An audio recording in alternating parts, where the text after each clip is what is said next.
নমস্কার, আমার নাম সুব্রত বর্মন। আমি পাথরঘাটা হাই স্কুলের সংস্কৃত শিক্ষক। আমরা যেটা শিখছিলাম আগের ক্লাসগুলোতে, আমরা সন্ধি শিখছিলাম অষ্টম শ্রেণীতে। এই সন্ধির একটা বিশেষ পার্ট, অর্থাৎ প্রথম পার্ট স্বরসন্ধি আমরা শিখছিলাম। স্বরসন্ধি প্রথম অবস্থায়, স্বরসন্ধিতে আমাদের তিনটে অংশ খুব গুরুত্বপূর্ণ। একটা হচ্ছে স্ববর্ণ, একটা গুণ আর একটা বৃদ্ধি। যেমনটা তোমরা জানো, আগের ক্লাসে হয়তো দেখেছো। যদি তোমাদের আগের ক্লাস মিস হয়ে গিয়ে থাকে বা কেউ দেখতে না পেরে থাকো, তাহলে আমি আরেকবার সামারি করে তারপরে আবার আমার নতুন টপিকে চলে যাচ্ছি। তো তোমরা একবার একটু দেখে নেবে ভালো করে, কেমন? তাহলে দেখো, প্রথম আমাদের স্বরসন্ধির যে সূত্রটা ছিল সেটা কি ছিল? স্ববর্ণে দীর্ঘ। স্ববর্ণ কি না বলেছে? অ, আ, হ্রস্বই দীর্ঘই, হ্রস্ব দীর্ঘ, রি, লি, এই বর্ণগুলোকে আমরা স্ববর্ণ বলি। এরা শুধুমাত্র একে অপরের স্ববর্ণ, কেমন?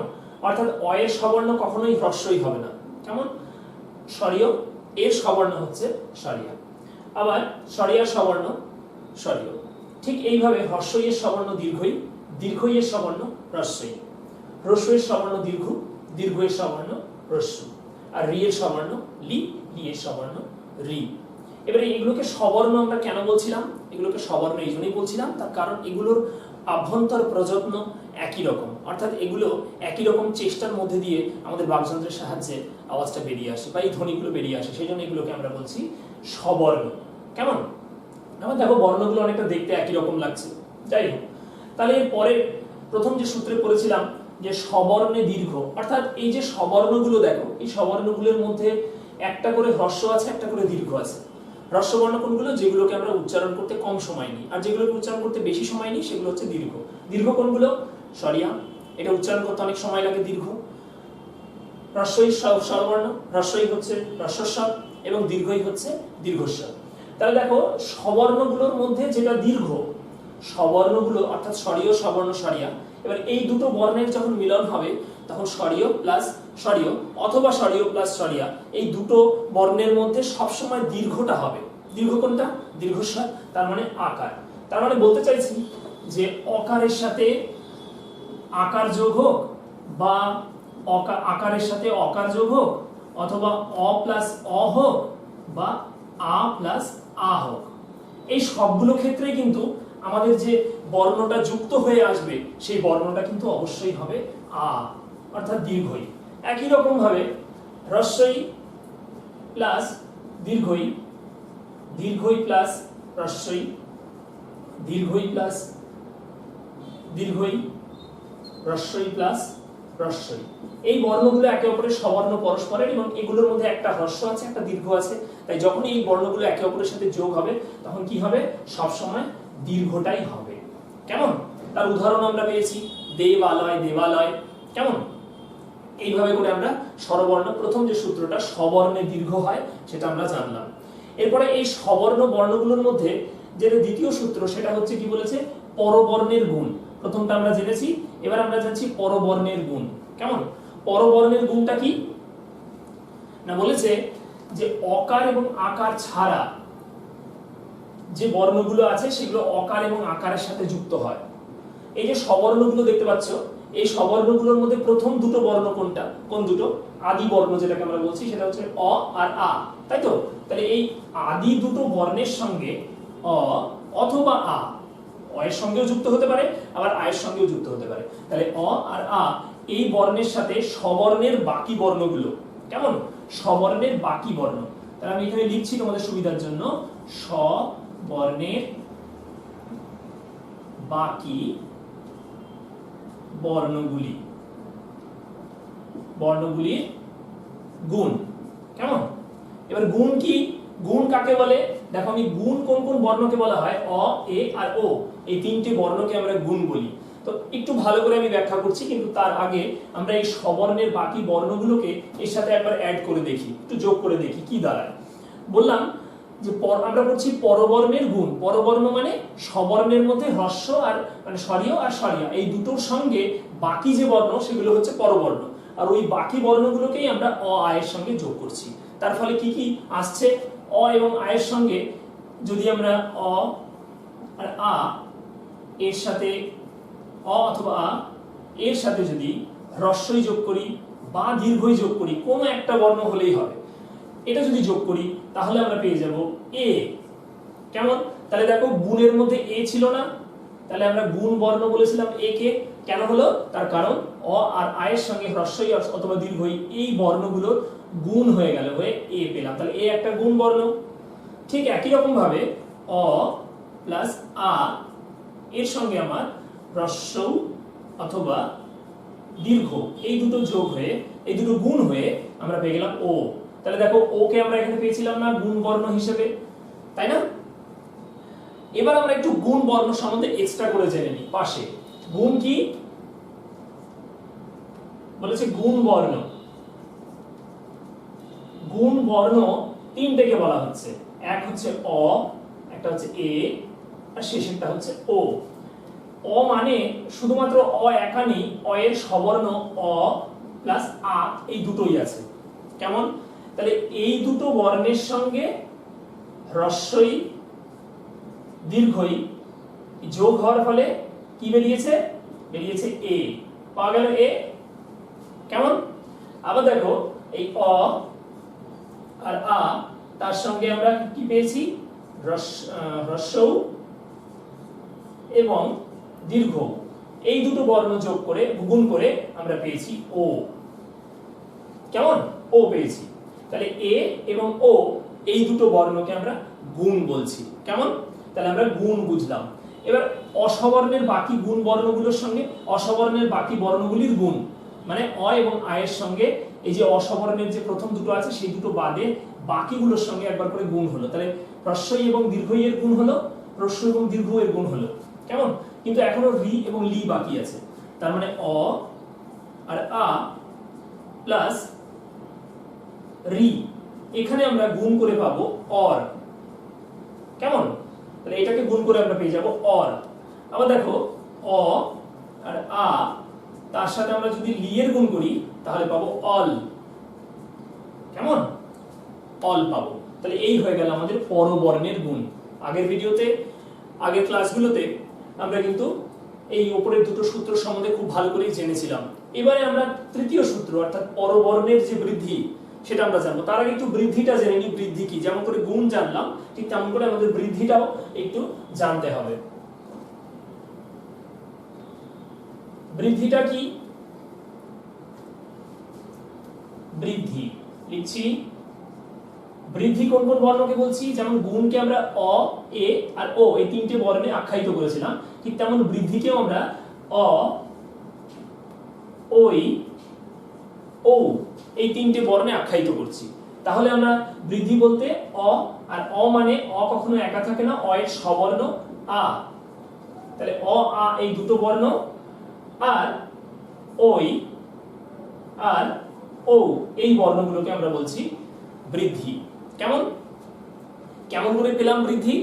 না, বৃদ্ধি হবে এইভাবে যে অ এবং আ এর সাথে অ আর আ এর সাথে, লক্ষ্য করো এতক্ষণ পর্যন্ত আমরা যে বর্ণগুলোকে গুণ করে পাচ্ছিলাম সেই বর্ণগুলোকে এবার আমরা এর সঙ্গে অ্যাড করব। কেমন?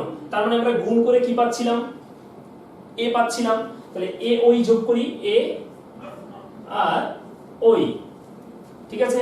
তাহলে এ সরিয় এবং সরিয়ার সাথে এ ওই গুণ করে, এই সরি বৃদ্ধি করে আমরা যেটা পাই সেটা হবে ওই।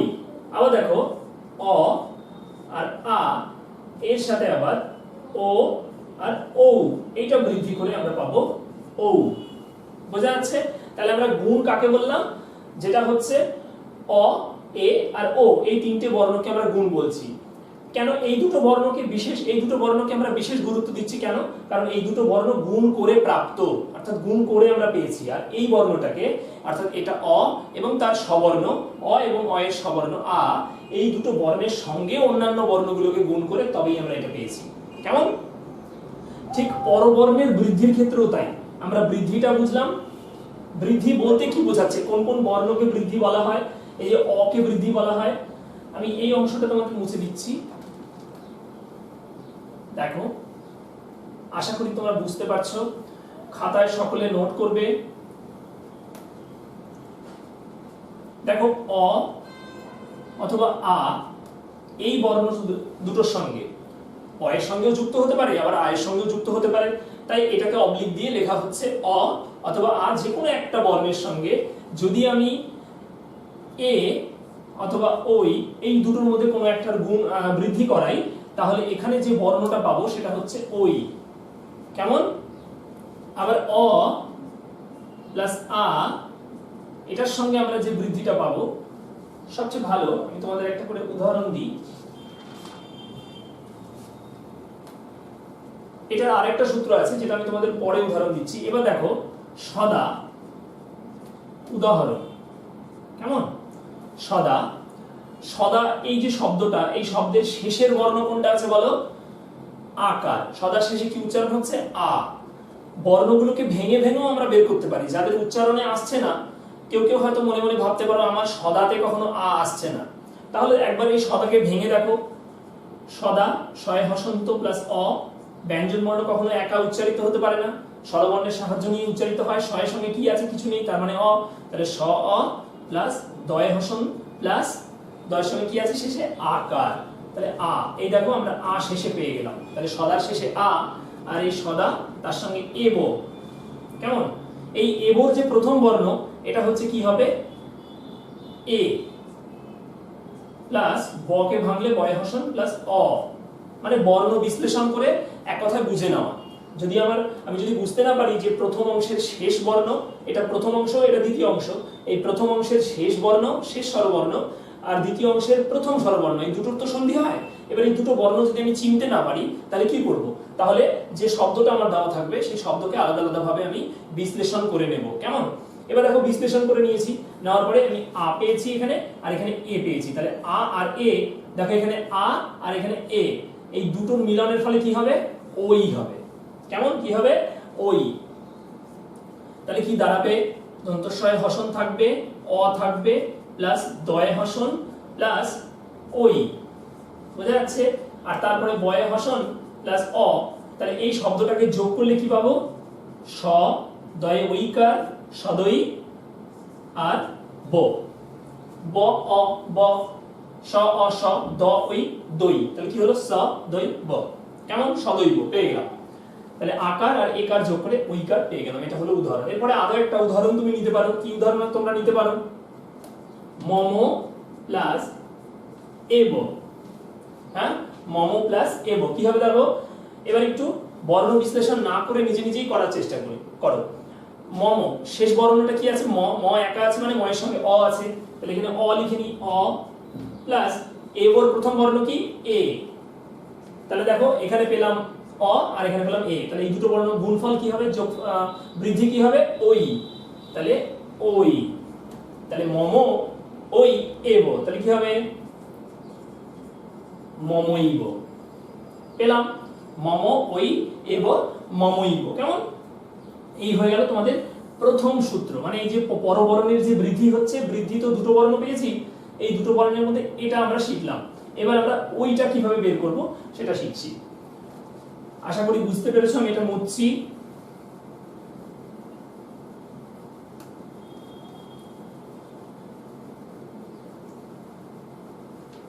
পরের অংশটা সেম, একেবারে অ এবং আ এর সাথে আমরা অ অথবা আ, তার সাথে আমরা ও অথবা ও যোগ করছি। কেমন? এটাকে যোগ করে আমরা কি পেয়ে যাচ্ছি? পেয়ে যাচ্ছি ও ও ও। কেমন? ওখানে যেমন ওই পেয়েছিলাম, তেমন এখানে ও পেলাম। তাহলে দেখো ও পেয়ে গেলাম। এবার এটার উদাহরণ কি হবে দেখো। উদাহরণ কি হতে পারে? জল প্লাস ওঘ। জল প্লাস ওঘ কি আছে দেখো? জলের শেষে ল, মানে ল এর সঙ্গে কোন বর্ণ আছে? ল এর সঙ্গে আছে অ। কেমন? প্লাস ওঘর কি আছে প্রথমে? অ। তাহলে অ আর ও। দেখো এই সূত্রের মধ্যে এই দুটো বর্ণ আছে কি? দেখো আছে, অ পেয়েছি আর পেয়েছি ও, এই যে ও। তাহলে এই দুটো বর্ণকে যখন আমি যোগ করছি, বৃদ্ধি করছি, বৃদ্ধি করে কি পাচ্ছি? ও পাচ্ছি। মনে থাকছে? তাহলে ও। তাহলে জল প্লাস ওঘ ইজ ইকুয়াল টু জ, সেম থাকবে। এবার ল এর সঙ্গে ও হচ্ছে, তার মানে কি হবে? লৌ, জলৌ ঘ। কেমন? এই হয়ে গেল তোমাদের এই পরের সূত্র। তাহলে আমরা এইভাবে করে তিনটে সূত্র পড়লাম। দেখো এতক্ষণ পর্যন্ত আমরা যে সূত্রটা পড়ছিলাম, আপাতত তিনটে সূত্র মাত্র জানা হয়েছে। এবারে তিনটে সূত্রের একেবারে সামারি একটা টেবিলের মধ্যে তোমাদেরকে আমি দিচ্ছি বোর্ডে।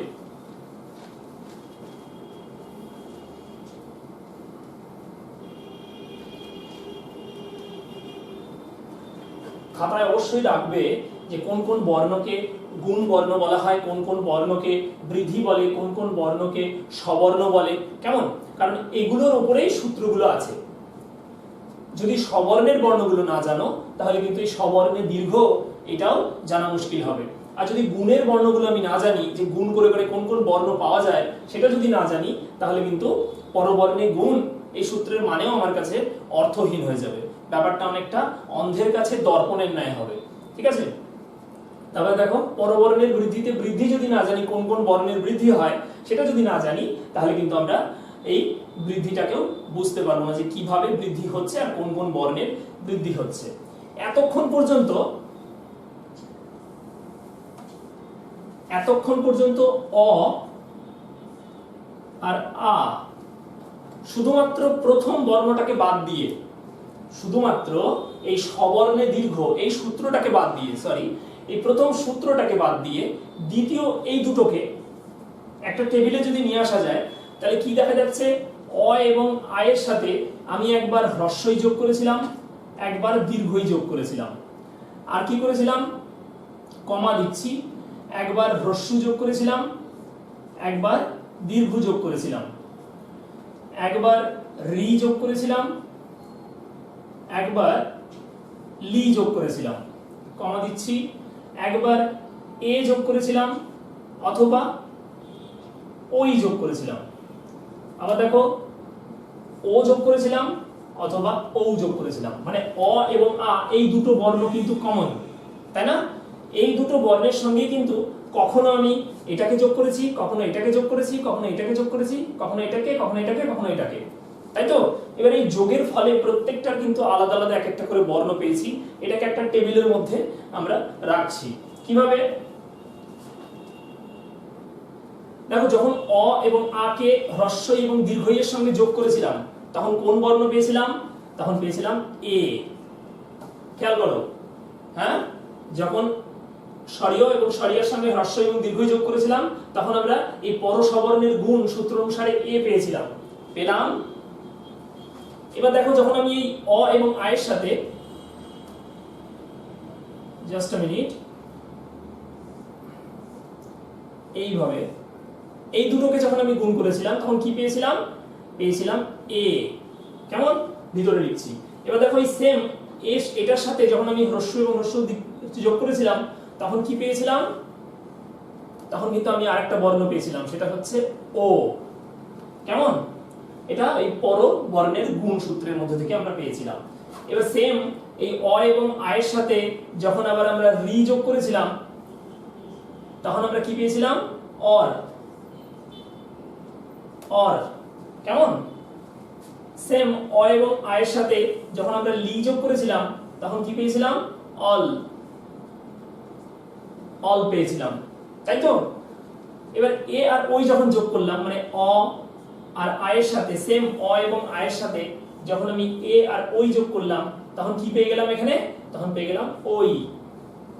কেমন? এবার যখন ও এবং ও এর সঙ্গে যোগ করলাম অ এবং আ কে, তখন কিন্তু আমি আবার ও এই বর্ণটা পেয়ে গেলাম। কেমন? তাহলে এই জায়গাটা আরেকবার একটু প্রথম থেকে দেখো। অ এবং আ এর সাথে হ্রস্বই দীর্ঘই যোগ করে এ পেয়েছিলাম, অ এবং আ এর সঙ্গে হ্রস্ব দীর্ঘ যোগ করে ও পেয়েছিলাম, অ এবং আ এর সঙ্গে রি যোগ করে অর পেয়েছিলাম, অ এবং আ এর সঙ্গে লি যোগ করে অল পেয়েছিলাম, অ এবং আ এর সঙ্গে এ ওই যোগ করে আমরা ওই পেয়েছিলাম, অ এবং আ এর সঙ্গে ও ও যোগ করে আমরা ও পেয়েছিলাম। কেমন? এই দুটো হচ্ছে 3 নম্বর সূত্রে আছে। পরবর্ণের বৃদ্ধি, অর্থাৎ এই দুটো আমরা বৃদ্ধি করেছিলাম, তাই না? এই দুটো বর্ণ বৃদ্ধি করে পেয়েছিলাম। আর এই যে চারটে অংশ দেখতে পাচ্ছ, এই যে চারটে অংশ, এই চারটে অংশকে কিন্তু আমরা গুণ করে পেয়েছিলাম, তাই না? গুণ করে এই গুণগুলো বর্ণ ও এ, তাই না? তাহলে এইভাবে করে আমরা স্বরবর্ণের এই স্বরসন্ধির প্রথম প্রাথমিক 3টে নিয়ম আমরা জানলাম। এরপরে আমরা স্বরসন্ধির আরো কিছু নিয়ম জানবো। আশা করি তোমরা সকলে এটা বুঝতে পেরেছো।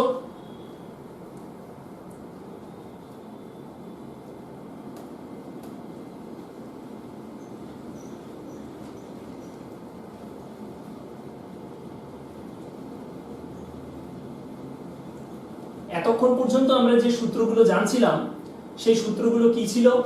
প্রধানত অ এবং আয়ের সঙ্গে যুক্ত হচ্ছিল। এতক্ষণ পর্যন্ত যে সূত্রগুলো আমরা জানছিলাম সেগুলো কার সাথে যুক্ত হচ্ছিল?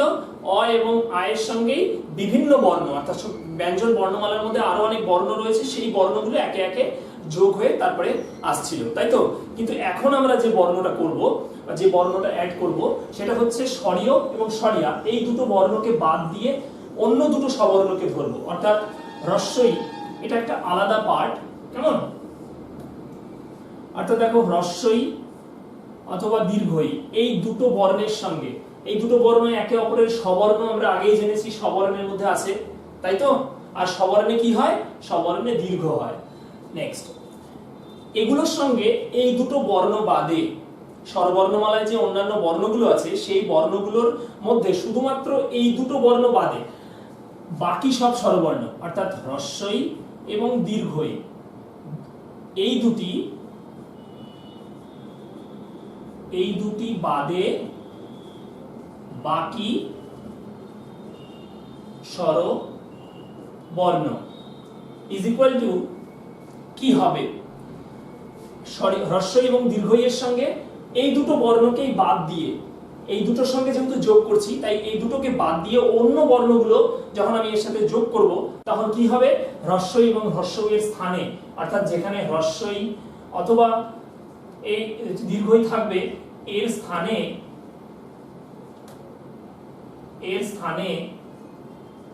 হয়ে যাবে জয়ে হসন্ত, কেমন? অন্তস্থ জয়ে হসন্ত। এবার কেন এরকম হবে? এটা কেন অন্তস্থ জ হবে? দেখো আমি বলি, যদি হ্রস্বই আর তার স্ববর্ণ দীর্ঘই এর সাথে এই দুটো বর্ণকে বাদ না দিয়ে যদি এই দুটো এর সাথে যোগ হয়ে যেত তাহলে কি হতো? তাহলে স্ববর্ণের সঙ্গে স্ববর্ণের যোগ হয়ে যেত কিনা? স্ববর্ণের সঙ্গে স্ববর্ণের যোগ হয়ে গেলে কি হবে? সবসময় দীর্ঘ বর্ণটা আমরা পাবো। তাই কিন্তু এটা আমরা এই স্ববর্ণের দীর্ঘের মধ্যে পেয়ে যেতাম সূত্রের মধ্যে, কিন্তু আমরা তো এই সূত্রটা পড়ছি না, আমরা অন্য সূত্র একটা পড়ছি, ঠিক আছে? আমাদের একটা অন্য সূত্র এখানে পড়তে হচ্ছে। তাহলে দেখো, তাই সুতরাং এটাকে আমরা কিন্তু করতে পারছি না এখানে। এবার একটা এক্সাম্পল নেওয়া যাক। কি এক্সাম্পল আছে? নদী প্লাস অম্বু, কেমন? নদী প্লাস অম্বু। এবার একেবারে সাধারণ নিয়ম যেভাবে আমরা সন্ধি করি সেই নিয়ম অনুযায়ী তোমরা বলবে যে এখানে কি আছে, কোন বর্ণ আছে। সন্ধি করতে গেলে, সন্ধি যুক্ত করতে গেলে দুটো অংশ পাবো আমরা, তাই তো? দুটো খণ্ড পাবো, একটা প্রথম খণ্ড, একটা দ্বিতীয় খণ্ড। এবার প্রথম খণ্ডের মধ্যে প্রথম খণ্ডের শেষেরটা আর শেষের খণ্ডের প্রথমটা ভালো করে মাথায় রাখবে। প্রথম খণ্ডের শেষেরটা এবং শেষের খণ্ডের প্রথমটা, এই দুটো বর্ণকে আমাদের বের করতে হবে। নদী শেষে কি উচ্চারণ হচ্ছে? দীর্ঘই পেলাম, এই যে দীর্ঘই পেলাম, দীর্ঘের সঙ্গে অ্যাড হয়েছে। এবার দেখো প্রথম বর্ণটা কি আছে? অ, পেয়ে গেলাম অ, তাই না? কি বলেছিল সূত্রে? বলেছিল হ্রস্বই এবং দীর্ঘই এই দুটো বর্ণের সঙ্গে এই দুটো বর্ণই বাদে। তাহলে এই অকার কি হ্রস্বই এবং দীর্ঘই? অকার হ্রস্বই দীর্ঘের মধ্যে পড়ে না, হ্রস্বই দীর্ঘই আলাদা বর্ণ, অকার আলাদা বর্ণ। তাহলে এই অকারকে এর সঙ্গে আমি অ্যাড করছি, করে কি পাচ্ছি? অন্তস্থ জ। যেমনটা হয়েছিল যে এই হ্রস্বই এবং দীর্ঘই এর স্থানে আমরা কি পাবো? অন্তস্থ জ পাবো, কেমন? তাহলে অন্তস্থ জ কার স্থানে? বলেছে হ্রস্বই অথবা দীর্ঘই যেটা থাকবে সেই স্থানে আমরা পাবো। এখানে কি আছে? দীর্ঘই। তাহলে শব্দটাকে একটু ভালো করে সাজাই। দেখো ন, প্রথম বর্ণ ন, নয়ের সঙ্গে আমাদের কোনো সম্পর্ক নেই, এটা যেমন আছে তেমনই থাকবে। তার পরের বর্ণটা হচ্ছে দ। এবার এই দয়ের সঙ্গে দীর্ঘই ছিল, আর এই দীর্ঘই এর স্থানেই অন্তস্থ জটা হবে। তাহলে অন্তস্থ জটা কোথায় হবে? না বলেছে দীর্ঘই এর হর্ষই অথবা দীর্ঘই যেখানে থাকবে তার সঙ্গে, তাহলে এই দয়ের সঙ্গে হয়ে যাবে অন্তস্থ জ। অন্তস্থ জ যোগ করলে কি হবে, লিখছি এখানে অন্তস্থ জ, কেমন, প্লাস যেমন ছিল অম্বু, এই অটা তো পাল্টাবে না, কারণ অন্তস্থ জ এখানে বলেছে হর্ষই এবং দীর্ঘই এর স্থানে জ হবে, তাহলে অটা সেম থাকবে, অপরিবর্তিত। তাহলে অপরিবর্তিত থাকলে নদী, নদ প্লাস জফলা, তাহলে কি হবে নদ্য।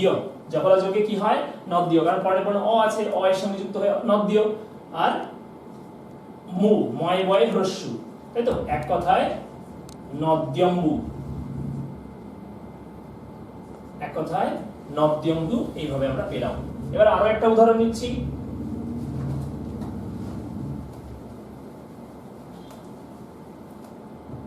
দেখো অতি যোগ উক্তি, কেমন, অতি যোগ উক্তি।